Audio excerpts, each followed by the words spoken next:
Selamat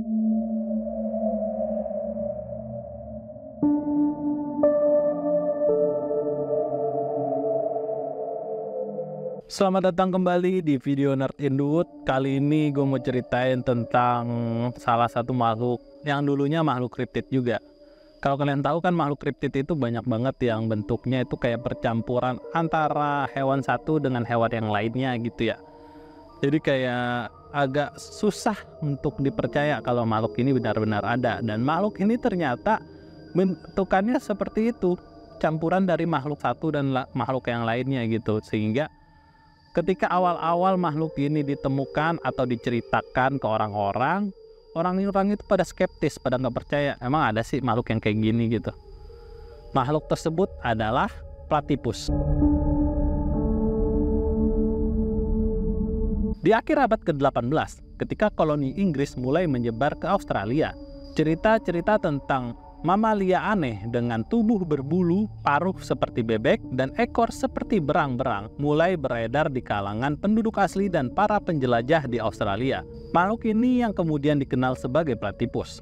Banyak yang menganggap cerita tentang makhluk ini sebagai mitos atau lelucon, mengingat deskripsi fisiknya yang tampak mustahil. Siapa yang nggak nganggap makhluk platypus ini sebagai makhluk yang aneh gitu, atau sebagai jokes orang-orang zaman dulu gitu?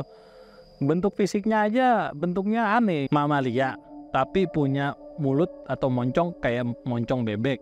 Terus ekornya kayak ekor berang-berang, punya kaki itu berselaput kayak kaki bebek. Dia bertelur tapi dia menyusui dan juga berbisa. Siapa yang mau percaya ada makhluk modelan yang kayak gini gitu? Sehingga banyak orang waktu itu di zaman dulu itu skeptis tentang keberadaan platypus. Sampai kemudian akhirnya ketika laporan-laporan tentang platypus semakin banyak, para peneliti dan naturalis mulai tertarik untuk membuktikan keberadaan makhluk ini.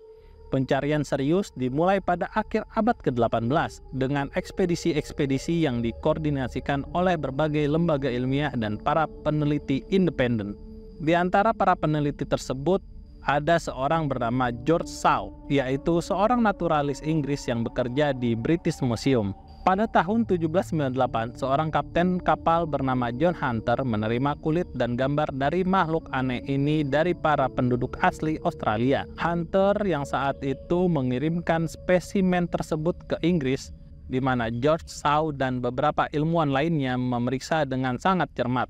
Awalnya mereka sangat skeptis dan bahkan mengira bahwa spesimen tersebut adalah hasil rekayasa atau penipuan, mengingat kombinasi fisik yang tidak biasa dari makhluk ini. Namun, setelah analisis yang mendalam, George Shaw dan rekannya menyadari bahwa makhluk tersebut memang nyata.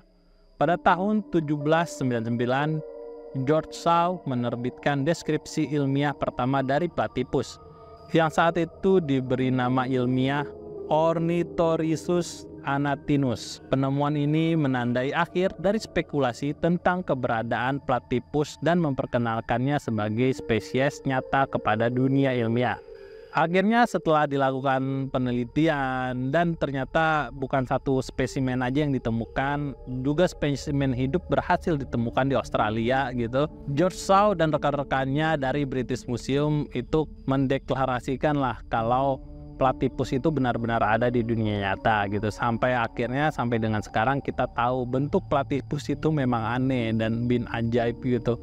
Oke, selanjutnya gue bakal ceritain tentang habitat, dan buat kalian juga yang mungkin belum tahu ciri fisik dari platypus, walaupun tadinya udah gue ceritain juga, gue bakal ceritain lagi secara detail ya. Habitat platypus ditemukan di perairan tawar di Australia bagian timur, termasuk Tasmania. Mereka biasanya hidup di sungai, danau, dan kolam dengan tepi bervegetasi yang menyediakan tempat berlindung dan sumber makanan yang melimpah. Platypus membuat sarang di lubang-lubang di tepi sungai, yang mereka gali dengan cakar berselaput mereka yang kuat. Platypus adalah salah satu mamalia paling unik di dunia dengan kombinasi karakteristik fisik yang tidak biasa. Tubuh platypus panjangnya sekitar 40-50 cm, dengan ekor yang panjangnya sekitar 10-15 cm. Tubuh mereka ditutupi dengan bulu yang tebal dan kedap dengan air, berwarna coklat gelap di bagian atas dan lebih terang di bagian bawah. Platypus memiliki paruh yang lebar dan datar seperti paruh bebek yang sangat sensitif terhadap sentuhan dan listrik. Paruh ini digunakan untuk mendeteksi mangsa di dalam air.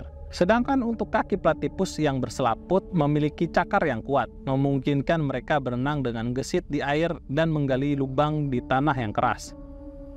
Ekor mereka mirip dengan ekor berang-berang yang digunakan untuk menyimpan lemak dan bermanuver dalam air. Platypus adalah salah satu dari sedikit mamalia yang bertelur. Betina akan bertelur, mengerami telurnya, dan menyusui anaknya ketika menetas. Selain itu, platypus diketahui memiliki racun yang hanya dimiliki oleh platypus jantan, yang dikeluarkan melalui taji atau kuku di pergelangan kaki belakangnya. Menariknya, para pejantan hanya membuat racun selama musim kawin. Menurut para peneliti, platypus menghasilkan 80 jenis racun yang berbeda dari dalam tubuhnya. Hal ini diketahui karena gen yang dimiliki platypus disebut mirip dengan hewan berbisa lainnya, termasuk ular, kadal, bintang laut, serta anemon laut. Oke, itu tadi habitat dan ciri fisik dari platypus. Kalau kalian lihat sendiri sih bentuknya memang lucu ya platypus ini, tapi ternyata mereka tuh juga punya taji atau kuku di kaki belakangnya itu kayak kukunya ayam gitu. Kalau ayam jantan kan ada tajinya juga tuh, dan tajinya itu beracun ternyata. Serem juga sih ternyata hewan ini kan. Oke, sekian dulu untuk video Nerd in the Wood kali ini. Semoga penjelasan tentang platypus yang ternyata ada loh makhluk hidup mamalia yang bentuknya aneh kayak platypus ini. Jangan-jangan di luar sana banyak juga makhluk kriptid yang bentuknya aneh, kayak perpaduan antara hewan satu dengan hewan yang lainnya hidup di sekitar kita gitu. Maka dari itu, ya kita sebagai manusia yang hidup di dunia ini yang banyak hal yang belum kita ketahui, jangan gampang skeptis sama hal-hal baru yang diceritakan oleh orang sebelum kita mencari tahu sendiri kebenaran dari hal tersebut gitu. Baik itu hewan kriptid atau cerita-cerita lainnya dari orang-orang lain gitu. Jangan langsung skeptis. Kita dengerin aja dulu, mungkin sebagai tambahan informasi untuk diri kita sampai nanti kita punya waktu untuk membuktikan kebenarannya sendiri. Sekian dulu untuk video Nerd in the Wood. Semoga kalian sehat selalu. Sampai jumpa lagi di video Nerd in the Wood selanjutnya. Bye-bye.